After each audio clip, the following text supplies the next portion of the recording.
Hello नमस्कार। आज आमी जीवन प्रक्रियार अति गुरुत्वपूर्ण विषय आमार प्राणीर परिवहन तंत्र विषय आलोचना करिम।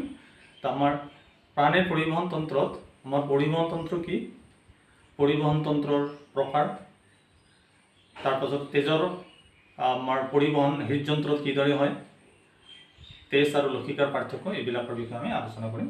ता प्रथमते आमी चाওঁ जे परिवहन तंत्र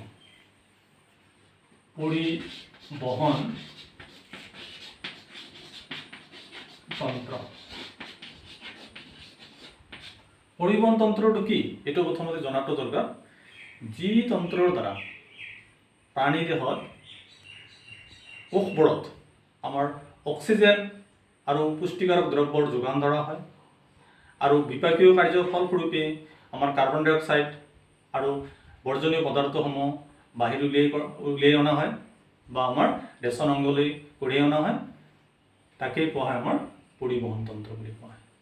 आमार परिवहन तंत्र आमार प्राणीर परिवहन तंत्रটো दुटा भागत विभक्त।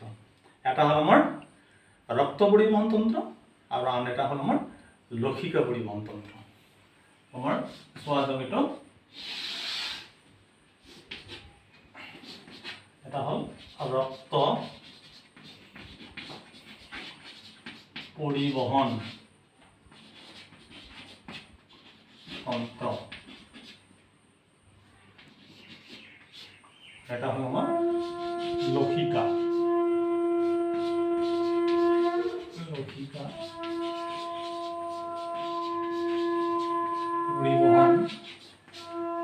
परिवहन तंत्र।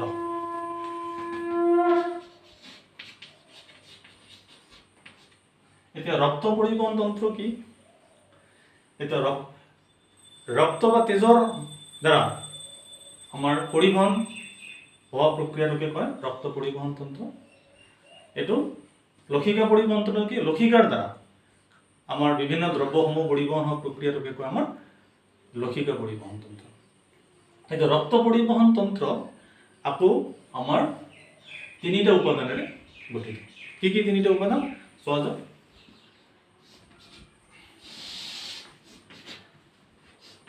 এটা হল আমার তেজ, এটা হল আমার রক্তনলী,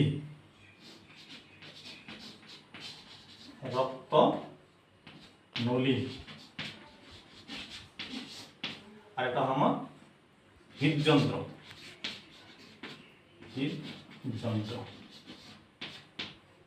তেজ কি তেজ হল পরিবহন তন্ত্র আমার तरल माध्यम हल तेज। तेज एबिध तरल संयोजक कला।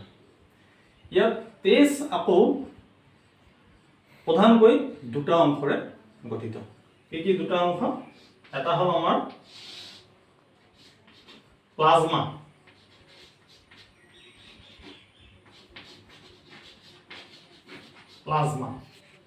আৰ এটা হল আমাৰ ৰক্তকণিকা,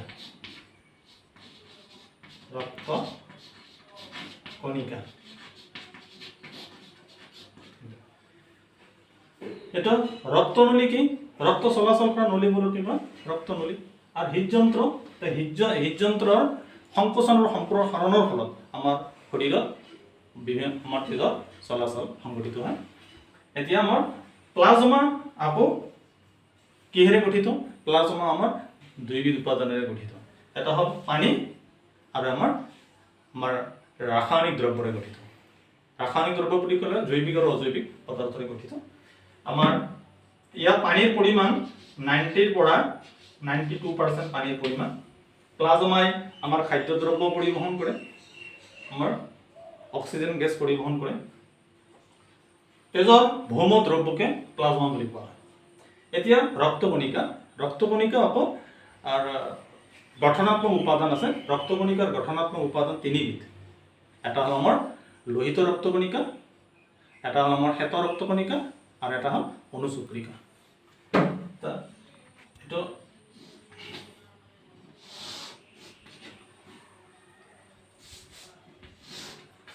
লোহিত রক্তকণা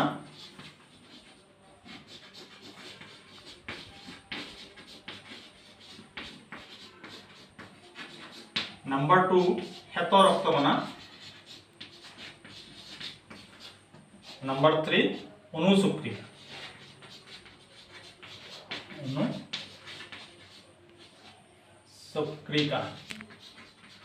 এতিয়া ইহঁতৰ কামবিলাক আমি আলোচনা কৰিছোঁ যে লোহিত ৰক্তকণিকাই আমাৰ দেহত অক্সিজেন পৰিবহন কৰে প্ৰধানকৈ,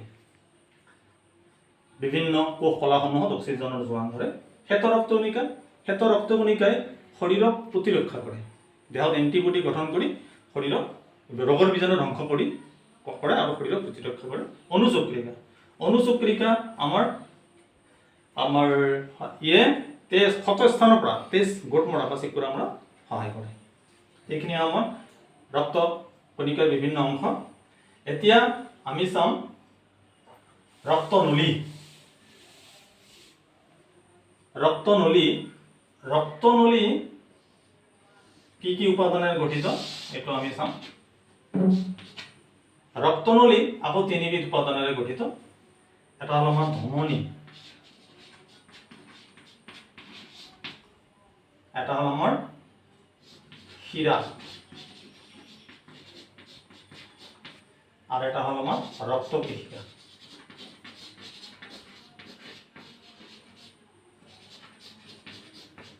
ধমনী কাক কয় বা ধমনী কি আমি গম পাইছোঁ যে আমাৰ প্ৰাণীদেহ আমাৰ তেজ চলাচল আমাৰ হৃদযন্ত্ৰৰ সংকোচন সম্প্ৰসাৰণৰ ফলতেই ঘটে। আমাৰ হৃদযন্ত্ৰৰ পৰা বিভিন্ন অংগলৈ তেজ পৰিবহন কৰা ৰক্তবাহিকাবোৰক কি কয় ধমনী। অৰ্থাৎ ধমনীয়েদি আমাৰ বিশুদ্ধ তেজ চলাচল হয় হৃদযন্ত্ৰৰ পৰা বিভিন্ন অংগলৈ। নেক্সট শিৰা। আমাৰ শিৰাৰে আমাৰ বিভিন্ন অংগৰ পৰা তেজ হৃদযন্ত্ৰত আহি জমা হয়। শিৰাই আমাৰ অশুদ্ধ তেজ পৰিবহন কৰে, অশুদ্ধ মানে অক্সিজেনবিহীন তেজ। আৰু এইটো ৰক্তকেশিকা কি? ৰক্তকেশিকা আমাৰ ধমনী আৰু শিৰা সংযোগ কৰি ৰাখে ৰক্তকেশিকাই। ৰক্তকেশিকা আমাৰ ক্ষুদ্ৰ কোষেৰে গঠিত। এতিয়া আমাৰ ধমনী আৰু শিৰাৰ পাৰ্থক্য কেতিয়াবা আহে এইখিনি আমি চাম। ধমনী শিৰাৰ পাৰ্থক্য কি এইখিনি এবাৰ কৈ দিছোঁ।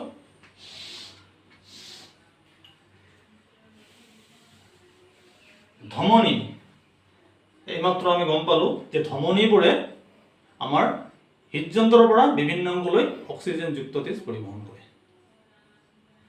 আমাৰ শিৰাই আমাৰ বিভিন্ন অংগৰ পৰা আমাৰ তেজ হৃদযন্ত্ৰত আহি জমা কৰে।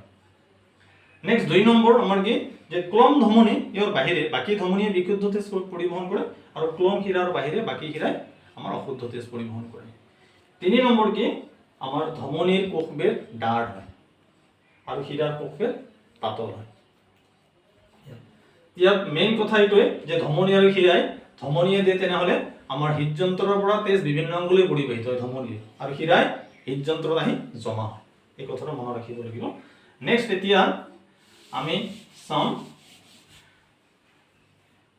আমাৰ থাকিলে হৃদযন্ত্ৰটো আমি অকণমান পিছত চাই আছো। তাৰ আগতে চাম আমি লক্ষিকা পৰিবহন তন্ত্ৰ। লক্ষিকা পৰিবহন তন্ত্ৰ আকৌ আমাৰ 3টা অংশ আছে লক্ষিকা পৰিবহন তন্ত্ৰ। এটা হ'ল লক্ষিকা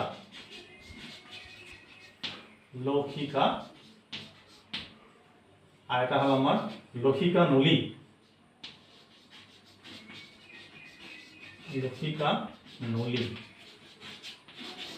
আৰ এটা হল আমাৰ লক্ষিকা গ্ৰন্থি।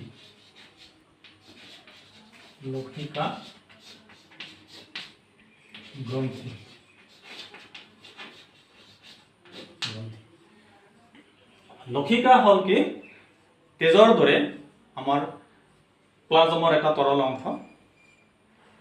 ইয়াত লক্ষিকা পৰিবহন হোৱা নলীবোৰকে কয় লক্ষিকা নলী। আৰু লক্ষিকা গ্ৰন্থি হল কি আমাৰ লক্ষিকাৰ সংবহনৰ কাৰণে আমাৰ লক্ষিকা গ্ৰন্থিসমূহ গঠিত হৈছে। ইয়াৰ সংকোচন সম্প্ৰসাৰণৰ ফলত লক্ষিকাসমূহ সৰবৰাহ হয়। এতিয়া আমাৰ পৰীক্ষাত কেতিয়াবা আহিছে আমাৰ তেজ আৰু লক্ষিকাৰ পাৰ্থক্য আমাৰ জনাটো দৰকাৰ, ইম্পৰ্টেণ্ট। তেজ আৰু লক্ষিকাৰ পাৰ্থক্য কি এইটো আমি এবাৰ চাইছো। তেজ আৰু লক্ষিকা। এতিয়া এইখিনিতে এটা কথা যে তেজ আমাৰ পৰিবহন তন্ত্ৰ আমাৰ বিভিন্ন পদাৰ্থসমূহ তেজৰ মাধ্যমেৰে চলাচল হয়, পৰিবাহিত হয়। গতিকে ৰক্ত পৰিবহন তন্ত্ৰৰ কাৰ্য আৰু তেজৰ কাৰ্যটো একেই হয়। তো কি কি কাৰ্য আছে ৰক্ত পৰিবহন তন্ত্ৰ আৰু তেজৰ কাৰ্য? 1 নম্বৰ আমাৰ শ্বসন গেছ পৰিবহন হয়, শ্বসন গেছ। শ্বসন গেছ বুলি ক'লে অক্সিজেন আৰু কাৰ্বন ডাই অক্সাইডক বুজায়। 2 নম্বৰ কি আমাৰ খাদ্য দ্ৰব্য পৰিবহন কৰে, খাদ্য দ্ৰব্য তেজ বা ৰক্ত পৰিবহন তন্ত্ৰই আমাৰ পৰিবহন কৰে। নেক্সট নম্বৰ আমাৰ প্ৰতিৰক্ষা কৰে, প্ৰতিৰক্ষা অৰ্থাৎ আমাৰ তেজে আমাৰ কি হয় আমাৰ দেহত এন্টিবডি গঠন কৰি ৰোগৰ বীজাণু ধ্বংস কৰি শৰীৰক প্ৰতিৰক্ষা কৰে, এন্টিবডি গঠন কৰে।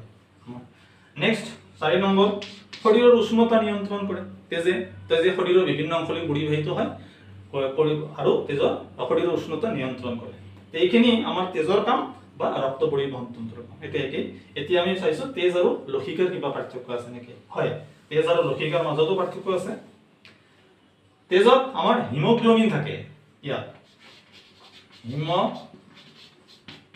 হিমোগ্লোবিন থাকে কাৰণে তেজ ৰঙা হয়। ইয়াত হিমোগ্লোবিন নাথাকে, লসিকাত হিমোগ্লোবিন নাথাকে, হিমোগ্লোবিন নাথাকে কাৰণে ই বৰণী। আমাৰ তেজত আমাৰ ইয়াৰ আটাইকেইটা উপাদানেই থাকে, অৰ্থাৎ প্লাজমা থাকে, লোহিত ৰক্তকণিকা থাকে, শ্বেত ৰক্তকণিকা থাকে, অনুচক্ৰিকাও থাকে। কিন্তু ইয়াত আমাৰ লসিকাত আমাৰ প্লাজমা থাকে আৰু শ্বেত ৰক্তকণিকাহে পোৱা যায়।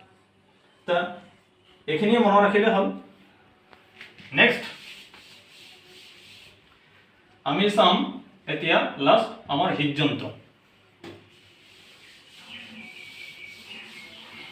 হৃদযন্ত্ৰ তেজৰ পৰিবহন।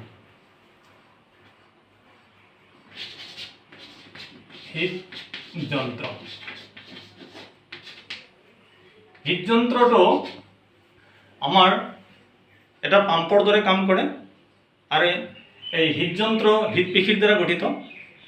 হৃদযন্ত্ৰ প্ৰধানকৈ 2টা উপাদানেৰে গঠিত। কি কি? আমাৰ এটা হ'ল অলিন্দ, অলিন্দ বুলি কয়, আৰু এটা আমাৰ নিলয় বুলি কয়, নিলয়। এতিয়া এই অলিন্দ আৰু নিলয় আমাৰ এই হৃদপিণ্ডৰ বা হৃদযন্ত্ৰৰ ওপৰৰ বহল অংশটোৱে হ'ল আমাৰ অলিন্দ, আৰু এটা হৃদযন্ত্ৰৰ তলৰ শংকু আকৃতিৰ যিটো অংশ এইটোকে নিলয় বুলি কোৱা হয়। এই অলিন্দ আৰু নিলয় আকৌ 2টা ভাগত বিভক্ত প্ৰত্যেকেই, অৰ্থাৎ আমাৰ অলিন্দ 2টা ভাগত বিভক্ত। এটা হ'ল আমাৰ সো অলিন্দ আৰু এটা হ'ল আমাৰ বাম অলিন্দ। ঠিক তেনেদৰে আমাৰ নিলয় 2টা ভাগত বিভক্ত হয়। এটা হ'ল আমাৰ সো নিলয় আৰু এটা হ'ল আমাৰ বাম নিলয়। এই 4টা ভাগত বিভক্ত, অৰ্থাৎ মানুহৰ হৃদপিণ্ডটো তেনেহ'লে আমাৰ 4টা অংশৰে গঠিত, 4টা আমাৰ চেম্বাৰেৰে গঠিত বুলি ক'ব পাৰি। তো আমি এইখিনি চিত্ৰৰ সহায়ত যেতিয়া চাওঁ দেখা যাব এতিয়া চিত্ৰৰ সহায়ত কি হয়। হৃদযন্ত্ৰৰ আভ্যন্তৰীণ গঠনৰ বিভিন্ন অংশসমূহ আমি এতিয়া চাই লওঁ। আমাৰ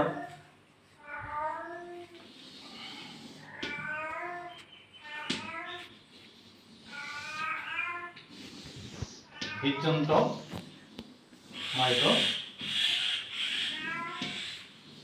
ইয়াত আমাৰ ঊৰ্ধ্ব আৰু নিম্ন মহাশিৰা থাকে। এইফালে ঊৰ্ধ্ব মহাশিৰা আচ্ছা নিম্ন মহাশিৰা, ঊৰ্ধ্ব মহাশিৰা আৰু নিম্ন মহাশিৰা থাকে। এতিয়া এইটোকে কয় আমাৰ স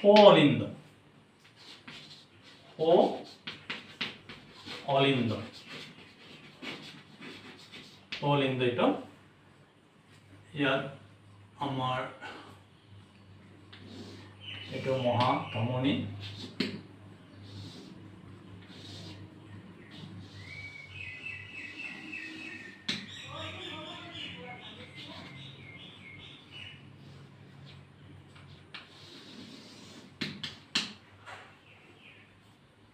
এইটো আমাৰ এইটো বাওঁ অলিন্দ বুলি কোৱা হয় বাওঁ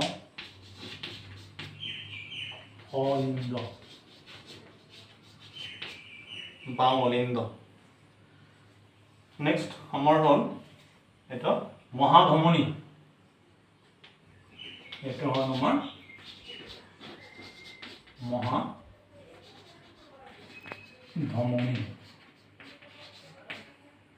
মহাধমনীৰ পিছতে থাকে আমাৰ ক্লম ধমনী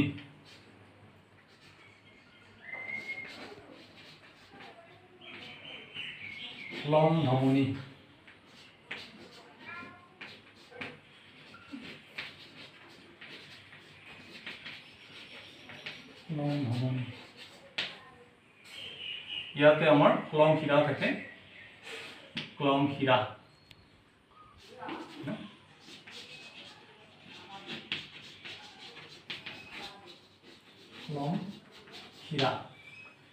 ঠিক তেনেকে এইখিনি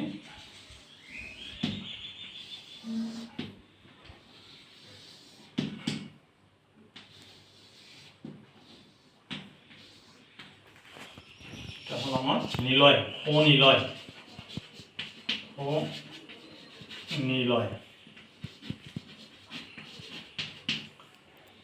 এটা হল আমাৰ বাওঁ নিলয়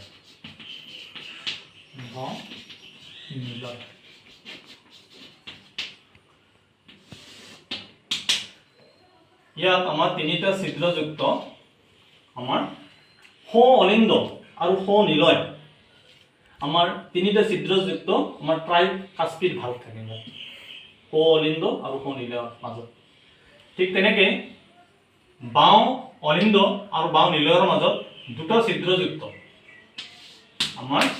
দুটা ছিদ্ৰযুক্ত আমাৰ ইয়াত বাইকাস্পিড ভাল্ভ থাকে বা আমাৰ মিট্ৰেল ভাল্ভ বুলি কোৱা হয় আমাৰ নেক্সট আমাৰ এইখিনি মেইন অংশ মানুহৰ হৃদপিণ্ডৰ আভ্যন্তৰীণ গঠন হৃদপিণ্ডৰ বা হৃদযন্ত্ৰৰ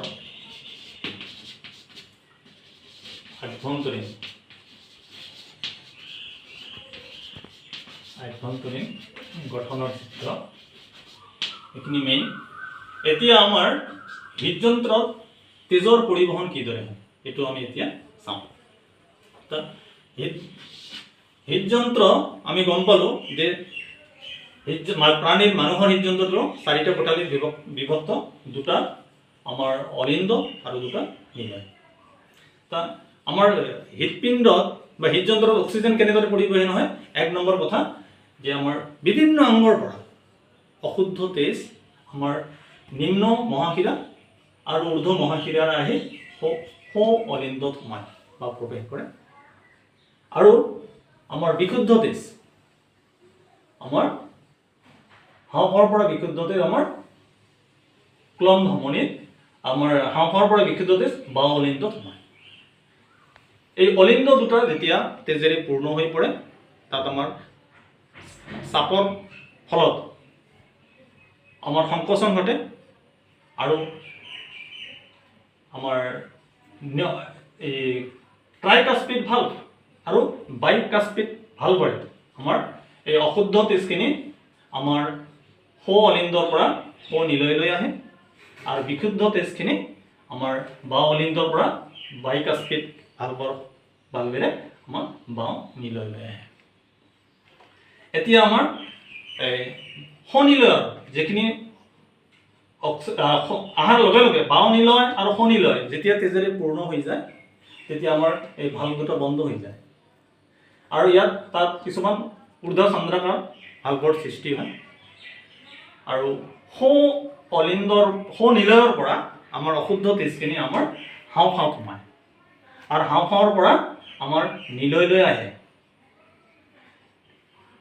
আকৌ আমাৰ বাওঁ অলিন্দৰ পৰা আমাৰ অক্সিজেনযুক্ত তেজ আমাৰ বাওঁ নিলয়লৈ আহে আৰু বাওঁ নিলয়ৰ পৰা আমাৰ মহাধমনীয়েদি শৰীৰৰ বিভিন্ন অংগলৈ তেজ পৰিবহণ হয়। আমাৰ নিলয় যেতিয়া সংকুচিত হয় তেতিয়া আমাৰ নিলয়ৰ পৰা তেজ আকৌ আমাৰ অলিন্দত আহি প্ৰৱেশ কৰে। তেনেদৰে নিলয়ৰ আৰু অলিন্দৰ ক্ৰমাগত সংকোচন আৰু সম্প্ৰসাৰণৰ ফলত আমাৰ হৃদযন্ত্ৰত তেজৰ পৰিবহণ ঘটে বা তেজৰ পৰিবহণ প্ৰক্ৰিয়াটো আমাৰ তেনেহ'লে আমাৰ অলিন্দ আৰু নিলয়ৰ সংকোচন সম্প্ৰসাৰণৰ ফলতেই ঘটে। ইয়াত এটা মন কৰিবলগীয়া কথা যে আমাৰ ধমনী আৰু শিৰা, ধমনীবোৰে সাধাৰণতে বিশুদ্ধ তেজ পৰিবহণ কৰে, কিন্তু ক্লম ধমনী অশুদ্ধ তেজ পৰিবহণ কৰে। ঠিক তেনেকৈ শিৰাবোৰে অশুদ্ধ তেজ পৰিবহণ কৰে, কিন্তু ক্লম শিৰাই বিশুদ্ধ তেজ পৰিবহণ কৰে। তো আমাৰ আজিলৈ এইখিনিতে সমাপ্ত কৰিছোঁ। ভিডিঅ'টো চোৱাৰ কাৰণে ধন্যবাদ। যদি ভিডিঅ'টো ভাল লাগিছে লাইক, শ্বেয়াৰ, ছাবস্ক্ৰাইব কৰিবলৈ নাপাহৰিব। আকৌ লগ পোৱাৰ আশাৰে আজিলৈ বিদায় মাগিছোঁ। Tata bye bye.